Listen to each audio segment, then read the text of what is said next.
Good morning. I'm making an ESL video or an English language learner video to help you guys as you make lesson plans and you work with students in classrooms. This is just a quick overview of some things you'd want to know with an ELL learner. I brought up a website here, Doing What Works. It's research-based education practices online. There's a lot of good ideas on here working with ELLs, and I'll give you some other websites you can go to also. But just kind of a quick overview with working with an ESL. If you receive an ELL in your classroom, the first thing you need to do is go and make sure that they have a language placement score. Either from the school that they came from or your school will need to do one.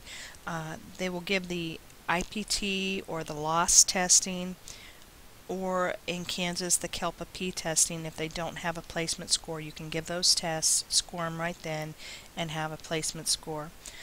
Your placement scores will have an overall score, but they're made up of a speaking, listening, reading, and writing scores. Your speaking scores will be the first ones to be high as a student learns to speak just casual language, which is what we call the BICS. BICS. BICS is your just everyday conversation that you might see out on a playground. And so BICS is going to bring that speaking score and listening score high at the first. So you might have a student that has a high speaking score and a high listening score, but then you get to reading and it's very low, and the writing would be low. And they're going to go in that order. So once the student gains in reading, that score will pick up, and then writing is usually the last one. So you have those four areas. You need to know what their score and their placement is. If you have a non-English student, make sure you partner them with a buddy, and also these other language learners, they need a buddy. And when I talk about cooperative learning in your classrooms and sharing amongst a team and repeating directions, I'm giving a lesson and I say I want you to do this, and then I stop and I say think for just a minute. And that think time is so important with ELLs, but and on your lessons you can even say give additional think time. That would be perfect for me as an accommodation, giving them that time to process, because they need to process. Sometimes they're processing in one language and then putting it to another, so they need the extra time, and they usually say around 12 seconds to process the information. So what I actually did is I used my index finger, put it to my temple, and say, okay, and I model this thinking process. Let me see, I'm thinking about what I need to do for the first step here. Okay, my teacher told me that I need to open my book and find whatever it is. And I'm thinking and out loud, and they're called think alouds. And as a teacher, you're going to model those think alouds, and that's good for any student, not just an ELL. So I'm pointing to my temple. I'm saying I'm thinking, wow, I need to do this, and my teacher told me I need to do that. And then you could say, okay, now tell your partner what I just said, and let them tell each other. So if it's an ELL or a low language student, they're hearing the directions from you. They've heard you model what they need to be thinking, and then they're going to hear it from their partner again, and they're going to share with their partner. So then there's no doubt that they know what they should be doing. Then go to the next step, chunk it up. So think alouds are a good strategy for ELLs. Chunking up the information, and I would think on your lesson plan that would be very, very good to include those on as ELL accommodations or low language students. So chunking up means you're going to excuse me, you're going to break things down to small amounts of information, little tiny steps. It really doesn't matter whether it's an ELL or not. Those are good strategies for a classroom teacher. But break those things down into little steps, and it's called chunking. And that's a great strategy to even put on your lesson plan there for ELLs. I'm going to chunk the information up and have them do think alouds. Those are good. The next thing that I would suggest is what they call realia, R-E-A-L-I-A. Realia would be anything that you could bring into the classroom. Let's say you're reading a story about some children going on a picnic, and you actually bring in a picnic basket with some things, you lay it out, because these students may have never been on a picnic. And Realia is that real life things that you can bring in from the story that they can see. Maybe you're reading about whales, and you can bring in some pictures of whales. Or you show them a video about whales. That's called Realia. Anything that they can see, they can relate the knowledge of what's in the text. So, you have think alouds, you have chunking, you have Realia that you could all add to your lesson. Something else that you could add would be the partnering and making sure that you partner. And I keep telling everyone in internships, I want to see you stop and do your think alouds and then share with your partner. If you're giving a lesson and you ask questions, rather than calling on students to answer, don't do that.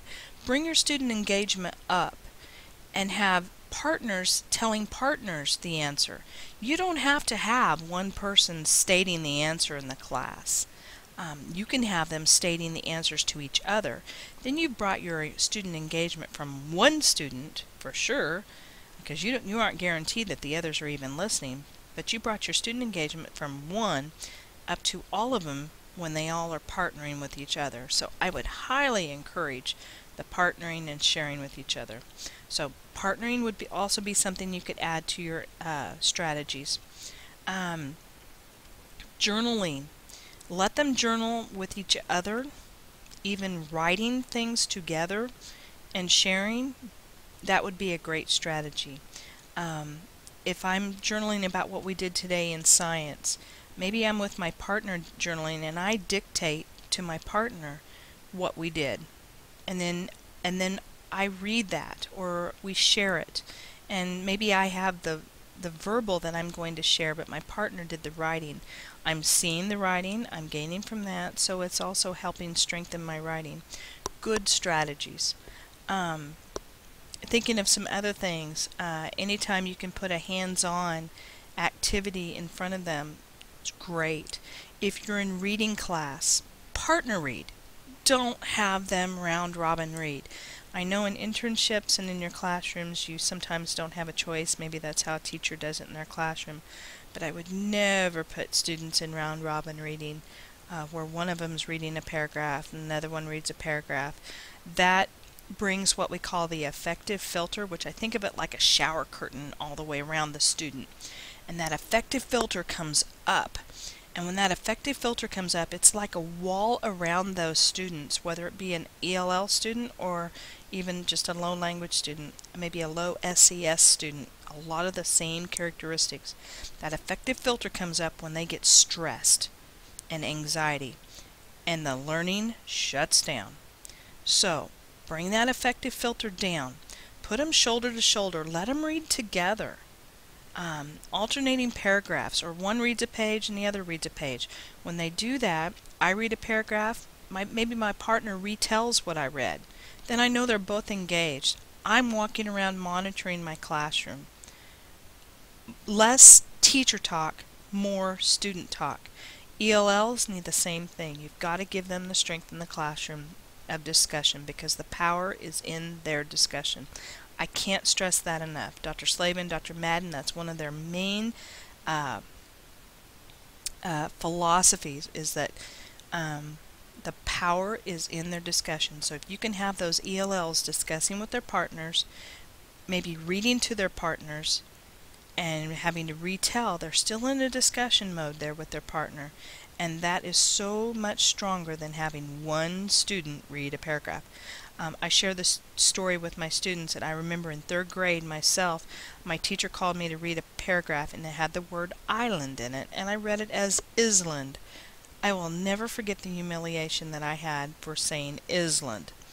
My affective filter went way high. So I was done learning for that day. Bring those affective filters down, have them share with each other, and let them gain knowledge and and express, because they're going to have a lot less anxiety asking a question or sharing or making a mistake with a partner than they are in front of the whole class or you. So partnering, science, social studies, reading, writing, sharing their stories, let them sit down and partner each other.